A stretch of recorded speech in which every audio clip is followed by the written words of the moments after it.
तो welcome back to my channel. तो आज हम एक गंभीर और काफ़ी जटिल विषय पर बात करने जा रहे हैं, दुनिया भर में सक्रिय विभिन्न टेररिस्ट ऑर्गेनाइजेशन के बारे में। उनकी ओरिजिन, मोटिवेशन, ग्लोबल सिक्योरिटी पर उनका क्या इम्पैक्ट है, इसको हम आज जानेंगे।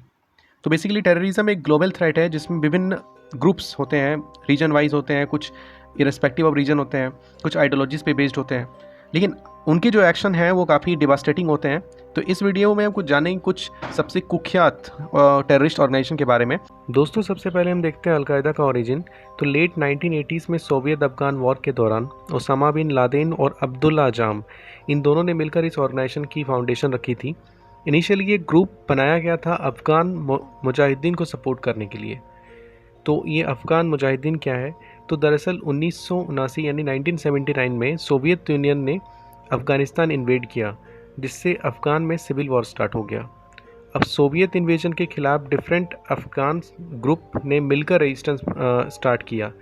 अब ये जो कलेक्टिव ग्रुप बन रहे थे इन्हें मुजाहिदीन कहा जाता था। तो मुजाहिदीन बेसिकली एक अरेबिक टर्म है जिसका मतलब है दोज हु एंगेज इन जिहाद। 1988 में अलकायदा फॉर्मली इस्टाब्लिश्ड हो गई और इसको वर्ल्ड रिकॉग्निशन मिल गया बियॉन्ड अफ़गानिस्तान, और इसका मिशन क्लियर था, ग्लोबल जिहाद। इसका आइडियोलॉजी था वो सलाफ़ी जिहादिज़म पर बेस्ड था, जो कहता था कि इस्लामिक कलीफेट इस्टाब्लिश करना है और वेस्टर्न इन्फ्लुएंस को इस्लामिक लैंड से हटाना है। तो सलाफिज़म और जिहादिज़म ये दो वर्ड हैं, जिसका एक सलाफिज़म बेसिकली एक रिलीजियस मूवमेंट है, जबकि जिहादिज़म एक मिलिटेंट आइडियोलॉजी है।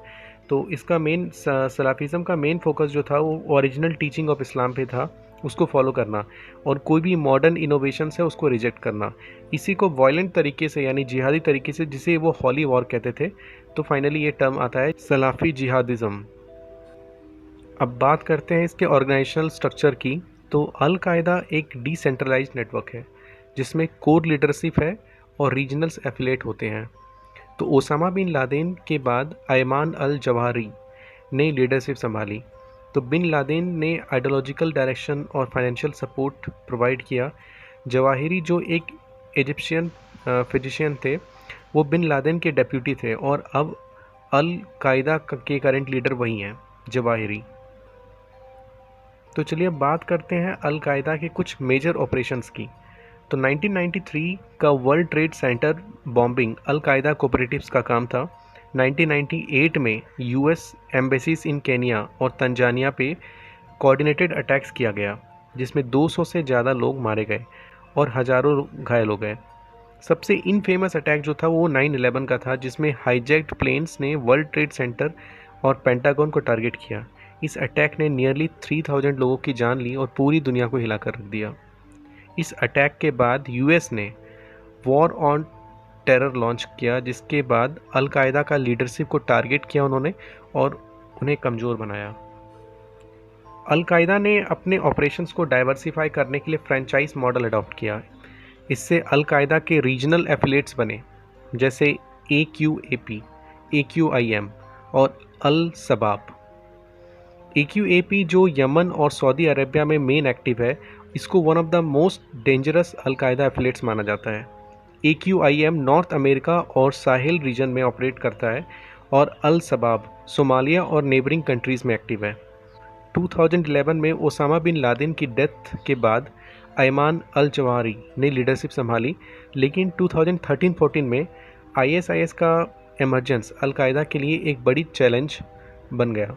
ISIS ने एक कलीफेट डिक्लेयर किया और ब्रूटल टैक्टिक्स अपनाया, और जो कि अल कायदा के टैक्टिक्स से बिल्कुल अलग था। इस वजह से दोनों ग्रुप्स के बीच आइडियोलॉजिकल और स्ट्रेटेजिक कॉन्फ्लिक्ट हुए। आज के टाइम में despite the rise of ISIS, अल कायदा अब भी सिग्निफिकेंट प्रेजेंस रखता है डिफरेंट रीजन्स में।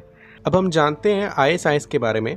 तो सबसे पहली बात तो ISIS जो है वो अल कायदा से ही ओरिजिनेट हुआ है।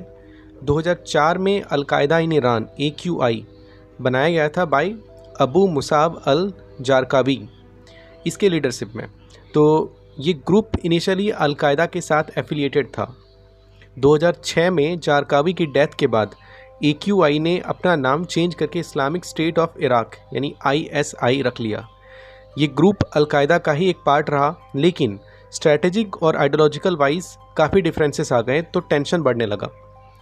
2013 में आईएसआई ने सीरिया में अपना ऑपरेशंस एक्सपेंड किया और अपना नाम चेंज करके आईएसआईएस रखा। ये चाहिए तो उसको बोलते हैं खिलाफत।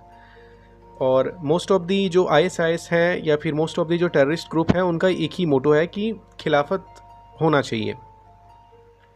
आईएसआईएस का मिशन था कि एक इस्लामिक खिलाफत या इस्लामिक कैलिफेट इस्टेब्लिश कराना है और वेस्टर्न इन्फ्लुएंस को मुस्लिम लैंड से ख़त्म करना है। इस ग्रुप ने सीरिया और इराक के लार्ज टेरिटरीज़ पे कंट्रोल हासिल कर लिया और अपना ब्रूटैलिटी के जोर पे ये काफ़ी फेमस हो गया। ये अपने ब्रूटैलिटी के लिए जाने जाते थे, कुख्यात हो गया। आईएसआईएस ने अपना पावर को कंसोलिडेट करने के लिए मास एग्जीक्यूशंस, इंस्लेवमेंट और ब्रूटल पनिशमेंट यूज किए। इन्होंने सोफिस्टिकेटेड प्रोपेगेंडा जो होते हैं वो कैंपेन्स भी इन्होंने लॉन्च किया जो दुनिया भर से फाइटर्स को अट्रैक्ट करने में सक्सेसफुल रहा। यानी रेडिकल लोग को ये काफ़ी अट्रैक्ट करने लगा।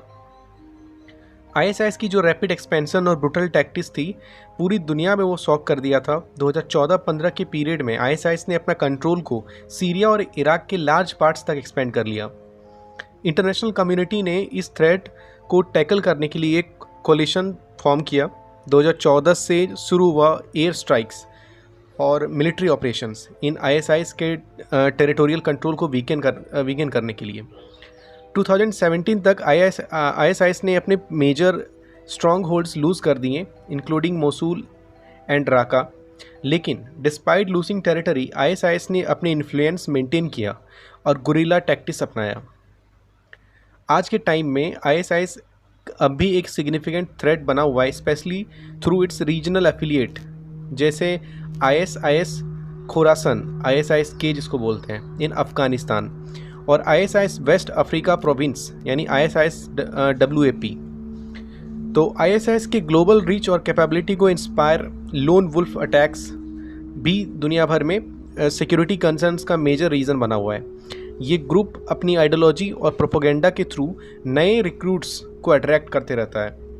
आज भी despite the loss of its caliphate ISIS एक डेंजरस एंड अडेप्टिव ऑर्गेनाइजेशन है। इसके ग्लोबल इन्फ्लुएंस और परसिस्टेंट थ्रेट को टैकल करना इंटरनेशनल सिक्योरिटी के लिए एक ऑनगोइंग चैलेंज है।